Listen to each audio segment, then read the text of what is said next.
የጥምቀት በዓልን ለማደናቀፍ የሞከሩ የፋኖ አባላት ላይ እርምጃ መወሰዱ ተገለጸ። ሻለቃ አስጨናቂ ታደለ እውነታውን አጋልጧል። ዝርዝር መረጃን ይዘናል። አብራችሁን ከቆያችሁ የምታደምጡት ሌላኛው ከሀገር ውስጥ የምንመለከተው ርዕሰ ጉዳያችን ነው። ደሳለኝ ሲያስብ ሸዋ 30 ሰው ይዞኛን አይመራንም ሲል አማን እሸቱ ተናገረ። የህወሓትን መንገድ መከተል የበለጠ ጥፋት ያስከትላል ሲሉ ኮሎኔል ደመቀ ዘውዱ ማስጠንቀቂያን ሰጡ። የሚኒስትሮች ምክር ቤት በዛሬው ዕለት ባካሄደው 52ኛ መደበኛ ስብሰባ በተለያዩ ጉዳዮች ላይ ተወያይቶ ውሳኔን አሳለፈ። ዩክሬን በሃይድሮጅን የሚሰራ የመጀመሪያውን ሰው አልባ አውሮፕላን በጦር ሜዳ አሰማራች የሚለውን ከውጭ እንዲሁም የአውሮፓ ቻምፒየንስ ሊግ 7ኛ ጨዋታዎች ዛሬና ነገ ይካሄዳሉ። ከስፖርት የምንመለከተው ርዕሰ ጉዳዮቻችን ናቸው።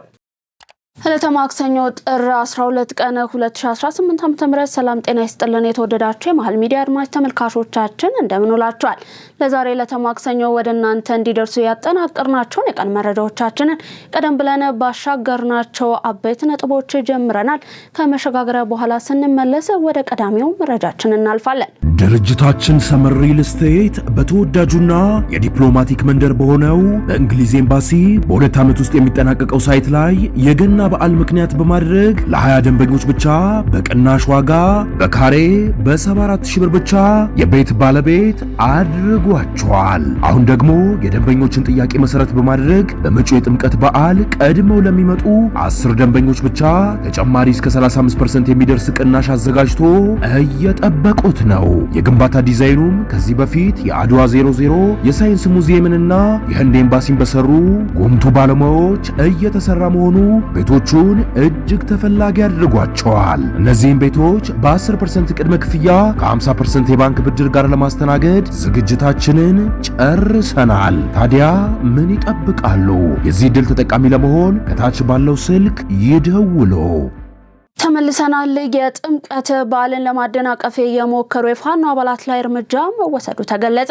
የምስራቅ እዝ 302ኛ ኮር 731ኛ ሬጅመንት በምዕራብ ጎጃም ዞን ጃቢ ጠናን ወረዳ ክሊኒክ በተባለ ቦታ የጥፋት መንገድን በመከተል ህብረተሰቡን ሰላም ሲነሱ የነበሩና የጥምቀትን በዓል ለመረበሽ ተደራጅተው ሲንቀሳቀሱ የነበሩ 14 የፋኖ አባላት ተደምስሰዋል።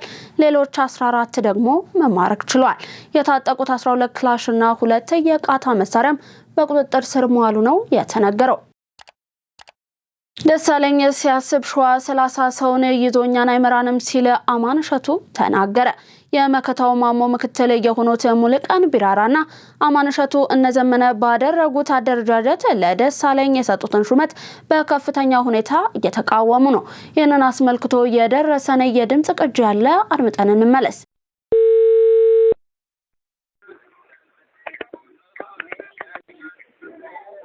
ሄሎ ወይ ጎረምሳ ደሳለኝ ለምንድን ነው ስልጣን ያልሰጠው ብለህ ትጠይቃለህ ብዬ ነበር። ሳትጠይቅ ቀረህ። ጎጠኛ አይደለህ ማለት ነው። አይ ምደባውን አይቼዋለሁኝ። ብሩክ አለች ፊት አውራሪ አለች። ድንገት በዛ ልክ አስጊደውት ይሆናል ብዬ አስብኩኝ።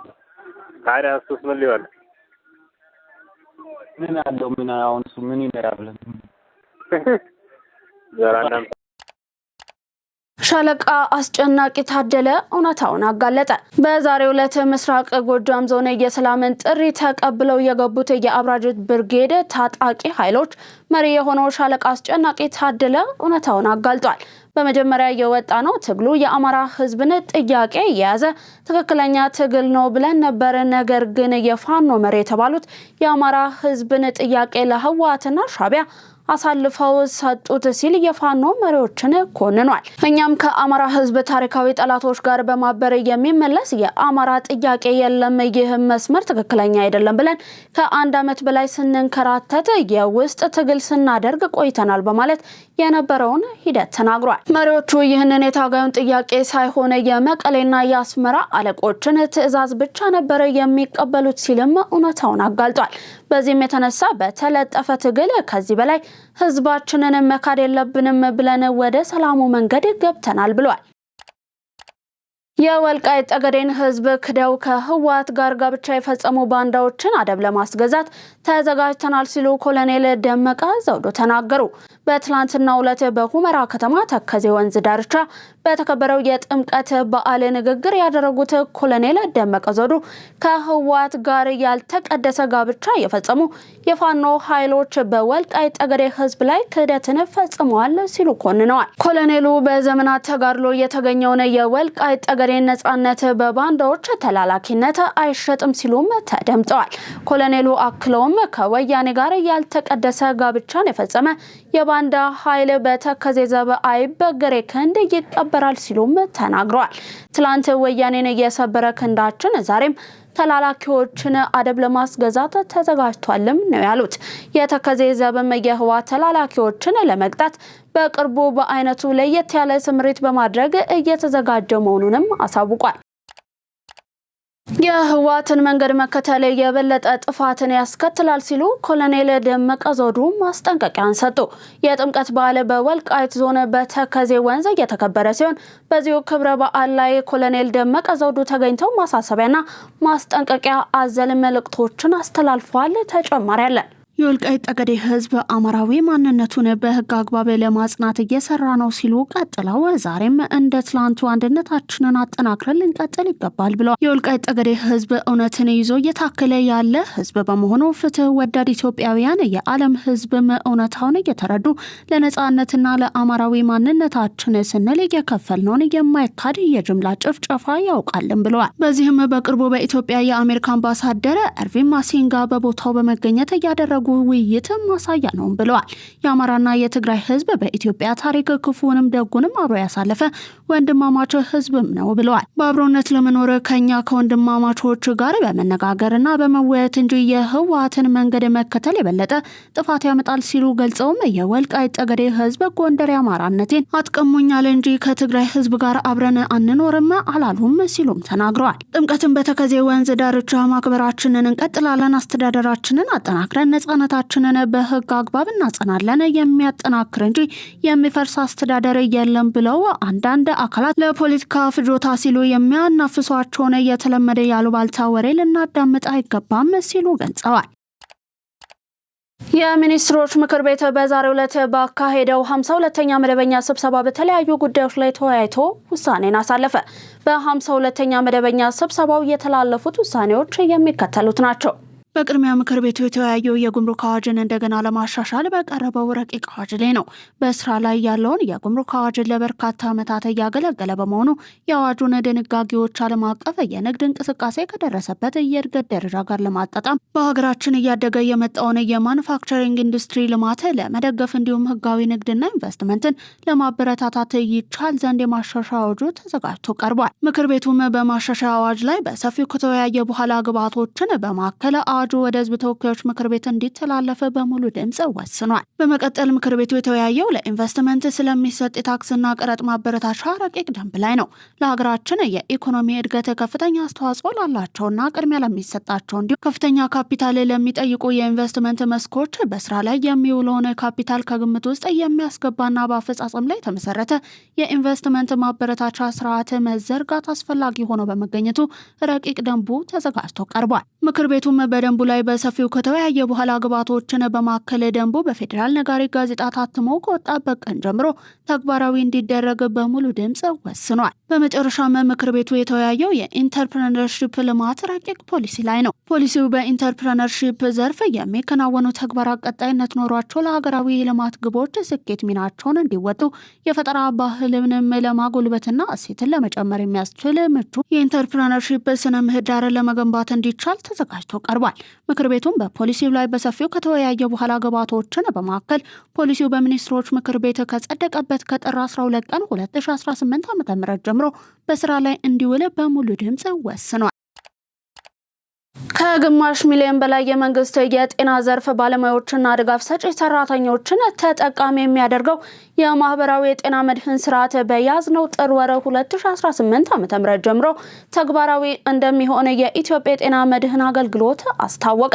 የኢትዮጵያ የጤና መድህን አገልግሎት የአባላት አስተዳደርና ሀብት አሰባሳቢ መሪ ስራ አስፈጻሚ ጉደታ አበበ ለአዲስ ዘመን ጋዜጣ እንደገለጹት ስርዓቱ በመደበኛው የኢኮኖሚ ክፍለ ዘመን ተቀጥረው የሚሰሩ የመንግስት ሰራተኞችን፣ የጡረታ ባለመብቶችንና የልማት ድርጅት ሰራተኞችን ማዕከል ያደረገ ነው። ይህ ስርዓት በአጠቃላይ ከኢትዮጵያ ህዝብ 17 በመቶ የሚሆነውን የሚሸፍን ሲሆንም በመጀመሪያው ምዕራፍ የጤና ዘርፍ ሰራተኞችን ተጠቃሚ ለማድረግ ከመስከረም ወር ጀምሮ የዝግጅት ስራዎች ሲከናወኑ መቆየታቸውን አስረድተዋል። የምዝገባ አገልግሎቱን ለመስጠት የሚያስችሉ ቅድመ ሁኔታዎች ውጤታማ በሆነ መልኩ በመከናወናቸው አገልግሎቱ በመላ ሀገሪቱ ተግባራዊ መሆን እንደሚጀምር መሪ ስራ አስፈጻሚው ገልጸዋል። ስርዓቱ በቀጣይ ሁሉንም የሲቪል ሰርቪስ ሰራተኞችን በአካተተ መልኩ ተደራሽ እንደሚሆንም አመልክተዋል። አዲስ አበባ ዩኒቨርሲቲ በምስራቅ አፍሪካ ካሉ ዩኒቨርሲቲዎች ቀዳሚ ሆነ። ዝርዝር መረጃን ይዘናል፣ እንደሚከተል ይቀርባል። በኪዌክስ የዓለም ዩኒቨርሲቲ ደረጃዎች መሰረት የአዲስ አበባ ዩኒቨርሲቲ ከምስራቅ አፍሪካ አንደኛ በመሆን ተመርጧል። የከፍተኛ ትምህርት ተቋማት በሚያስመዘግቧቸው የመማር ማስተማር፣ የምርምርና የማህበራዊ አገልግሎት ዘርፍ ውጤቶችን በመመዘን የዩኒቨርሲቲዎች ደረጃዎችን በሚያስቀምጠው ኪዌክስ ወርልድ ዩኒቨርሲቲ ራንኪንግ አዲስ አበባ ዩኒቨርሲቲ የምስራቅ አፍሪካ ተመራጭ ዩኒቨርሲቲዎችን ደረጃን መያዝን ችሏል። የደረጃ አሰጣጡ ዩኒቨርሲቲዎች ከሀገራቸው አልፈው በሌሎች ሀገራት ያላቸውን ተቀባይነት ከግምት ያስገባ ሲሆን በዚህም ከምስራቅ አፍሪካ 4 ዩኒቨርሲቲዎች የቀጠናውን ተመራጭ ዩኒቨርሲቲ ደረጃን ይዘዋል። ዩኒቨርሲቲዎቹ በተከታታይ ባስመዘገቡት የማስተማር፣ የምርምርና የማህበረሰብ አገልግሎት ብቻም ሳይሆን በፈጠራና በቀልጣፋ ልማት ላይ ያበረከቱት አስተዋጽኦ በመመዘኛነት ቀርቧል። በዚህም መሰረት በኢትዮጵያ ቀዳሚ የከፍተኛ ትምህርት ተቋም የሆነውና ዘንድሮ የተመሰረተበትን 75ኛ ዓመት እያከበረ የሚገኘው የአዲስ አበባ ዩኒቨርሲቲ በቀዳሚነት ለመመረጥ ችሏል። የአዲስ አበባ ዩኒቨርሲቲን በመከተል የዩጋንዳው ማካራሬ ዩኒቨርሲቲ ሁለተኛ ደረጃን ሲይዝ፣ የኬንያው ናይሮቢ ዩኒቨርሲቲ ሶስተኛ እንዲሁም የሱዳን ዩኒቨርሲቲ ኦፍ ካርቱም አራተኛ ደረጃን መያዛቸው ተመላክቷል።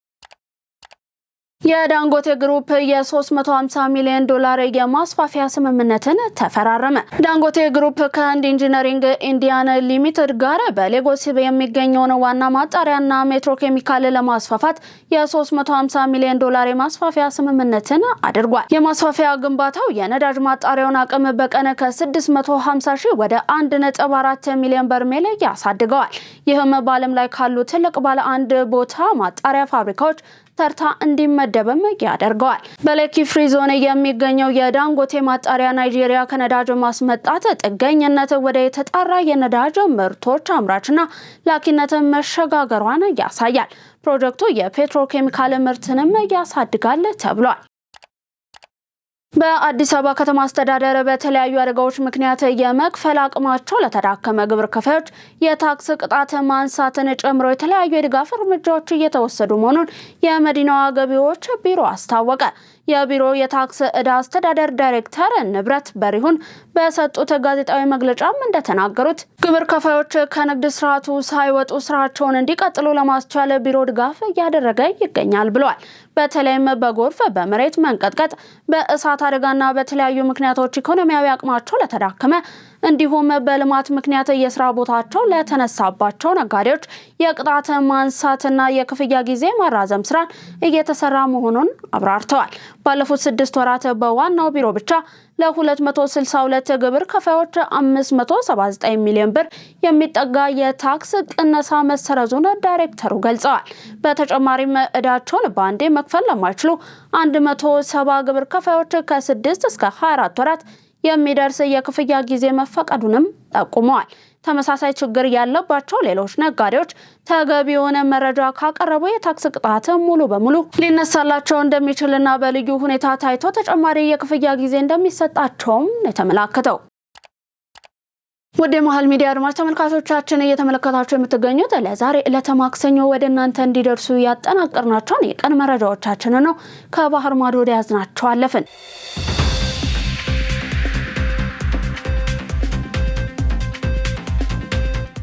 የአሜሪካው ፕሬዝዳንት ዶናልድ ትራምፕ ለሩሲያ አቻቸው ቭላዲሚር ፑቲን እና ቤላሩስ አሌክሳንደር ሉካሼንኮ ጥሪ ያቀረቡ። የጋዛን መልሶ ግንባታ በሚያስተባብረው የሰላም ጓድ ሩሲያና ቤላሩስ አባል በመሆን እንዲያግዙ ጥሪ ማቅረቡን የትራምፕ አስተዳደር አስታውቋል። ጥሪውን አስመልክቶ አስተያየት የሰጡት የክሬምሊኑ ቃል አቀባይ ዲሚትሪ ፔስኮቭ ፑቲን ጉዳዩን እያጤኑት ነው ሲሉ ለመገናኛ ብዙሃን ባለሙያዎች መግለጫን ሰጥተዋል። ፑቲን ጥሪውን እንደተቀበሉ የገለጹት ፔስኮቭ በዝርዝር ጉዳዩ ላይ ውይይት እየተደረገበት እንደሆነም አክለዋል። የቤላሩስ ውጭ ጉዳይ ሚኒስትር በበኩሉ ትራምፕ የላኩትን ደብዳቤ እንደተቀበለ ማረጋገጡን በኤክስ ገጹ ላይ አስፍሯል። ትራምፕ ጋዛን መልሶ ለመገንባት በሚል የተለያዩ ሀገራትን ለማሳተፍ ጥሪ እያደረጉ መሆኑን ተከትሎም ሩሲያና ቤላሩስ የሰላም ጓዱ መስራች አባል እንዲሆኑ ፍላጎትን አሳይተዋል ተብሏል።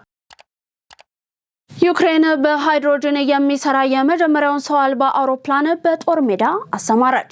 ተጨማሪውን ይዘናል፣ እንደሚከተል ይቀርባል። የዩክሬን ጦር በዓለማችን የመጀመሪያ የሆነውን በሃይድሮጅን ኃይል የሚሰራ ዘመናዊ ድሮን በይፋ በጦርነት ላይ ማሰማራቱን ስካይዮተን የተባለ አምራች ኩባንያ አስታውቋል። ሬበርድ የተሰኘው ይህ ድሮን የሃይድሮጅን ቴክኖሎጂን በመጠቀም ኤሌክትሪክ የሚያመነጭ በመሆኑ በነዳጅ ከሚሰሩ ድሮኖች በተለየ እጅግ ድምፅ አልባና በራዳር ለመለየት አስቸጋሪ መሆኑም ተገልጿል። ይህ አዲስ የጦር መሳሪያ 23 ኪሎ ግራም የሚመዝን ሲሆንም እስከ 10 ኪሎ ግራም የሚደርስ ተጨማሪ ጭነት ተሸክሞ የመብረር አቅምም አለው። ድሮኑ በሰዓት 110 ኪሎ ሜትር በሆነ ፍጥነት ለ12 ተከታታይ ሰዓት በአየር ላይ መቆየት የሚችል ሲሆንም እስከ 5500 ሜትር ከፍታ ላይ የመብረር ብቃት አለው። የድሮኑ ዲዛይን ከከፍታ ይልቅ ለስውርነትና ረጅም ሰዓት በአየር ላይ ለመቆየት ቅድሚያ ተሰጥቶት እየተሰራ ነው። የስካይተን ዋና ስራ አስፈጻሚ ሮማን ኪያዜንኮ እንደገለጹት የሬበርድ ዋና ዓላማ ከጠላት መስመር ጀርባ ገብቶ ከ10 ሰዓት በላይ ለሚቆዩ ውስብስብ ጥልቅ የስለላ ተግባራት ነው። ድሮኑ የሃይድሮጅን ኃይል ስለሚጠቀም ሞተሩ የሚያመነጨው ሙቀት እጅግ አነስተኛ ነው። ይህም በሙቀት አማካኝነት ድሮኖችን ለሚመቱ የሚሳኤል መከላከያዎች የማይታይ ያደርገዋል። ይህ ቴክኖሎጂ ዩክሬን በዘመናዊ የድሮን ውጊያ ላይ ያላትን አቅም ከፍ እንደሚያደርገውም ተነግሯል። በመጨረሻም ዜና ስፖርት። የአውሮፓ ቻምፒየንስ ሊግ 7ኛ ጨዋታዎች ዛሬና ነገ ይካሄዳሉ። ዛሬ ምሽት 5 ሰዓት በሳን ሲሮ ስቴዲየም ኢንተር ሚላን ከአርሰናል የሚያደርጉት ጨዋታ የተመልካቾችን ቀልብ ስቧል። ኢንተር ሚላን እስካሁን ካደረጋቸው 6 ጨዋታዎች 12 ነጥብን በማግኘት 6ኛ ደረጃ ላይ ይገኛል። ተጋጣሚው አርሰናል በበኩሉ በ18 ነጥብ 1ኛ ደረጃ ላይ ተቀምጧል። በዚህም በዘንድሮ ቻምፒየንስ ሊግ ሁሉንም ጨዋታዎች ያሸነፈ ብቸኛው ክለብ አድርጎታል። ሁለቱ ክለቦች በአውሮፓ ቻምፒየንስ ሊግ ሲገናኙ የአሁኑ ለአራተኛ ጊዜ ሲሆን ቀደም ሲል ባደረጓቸው 3 ጨዋታዎች አርሰናል 2 ጊዜ ሲያሸንፍ በቀሪው 1 ጨዋታ ኢንተር ሚላን ድልን ተቀናጅቷል። ቡድኖቹ ለመጨረሻ ጊዜ በአውሮፓ መድረክ የተገናኙት እንደ አውሮፓውያን አቆጣጠር በ2024-25 የነበረ ሲሆን በወቅቱ ኢንተር ሚላን ሃካን ቻላግሉ በፍጹም ቅጣት ምት ባስቆጠረው ግብ 1-0 አሸንፏል። ኢንተር ሚላን የሴሪያ እንዲሁም አርሰናል የእንግሊዝ ፕሪሚየር ሊግ መሪ ክለቦችም ናቸው። የጣሊያኑ ክለብ 3 ጊዜ የአውሮፓ ቻምፒየንስ ሊግ ዋንጫን ሲያሸንፍ በአንጻሩ አርሰናል ቻምፒየንስ ሊግን አሸንፎ አያውቅም። ሁለቱ ክለቦች በጨዋታ ጠንካራ ፉክክር ያደርጋሉ ተብሎም ይጠበቃል። በሌሎች መርሃ ግብሮች ስፖርቲንግ ሊዝበን ከወቅቱ የውድድሩ አሸናፊ ፒኤስጂ፣ ሪያል ማድሪድ ከሞናኮ፣ ቶተንሃም ሆትስፐርስ ከቦሩሲያ ዶርትመንድ፣ ኮፐንሃገን ከናፖሊ፣ ቪያሪያል ከአያክስ እንዲሁም ኦሎምፒያኮስ ከባየር ሊቨርኩሰን በተመሳሳይ ከምሽቱ 5 ሰዓት ላይ ጨዋታቸውን ያደርጋሉ። ምሽቱ 2 ሰዓት ከ45 ቦዶ ግሊምት ከማንቸስተር ሲቲ እንዲሁም ካራይት አልማቲ ከክለብ ብሩዥ ይጫወታሉ። የተወደዳችሁ የመሃል ሚዲያ አድማጭ ተመልካቾቻችን ለዛሬ ለተማክሰኞ ወደ እናንተ ያደረስናቸው የቀን መረጃዎቻችን እስካሁን የተመለከታችኋቸውን ይመስሉ ነበር። አብራችሁን ስለነበራችሁ እናመሰግናለን። ዜናውን ላይክ እና ሼር፣ ሚዲያችንን ሰብስክራይብ በማድረግ አብሮነታችሁን ቤተሰብነታችሁን ታጠነክሩ ዘንድ የአክብሮት ግብዣችን ነው። በኔ ቦታ በቃው። ሰናይ ቀን ተመኘው።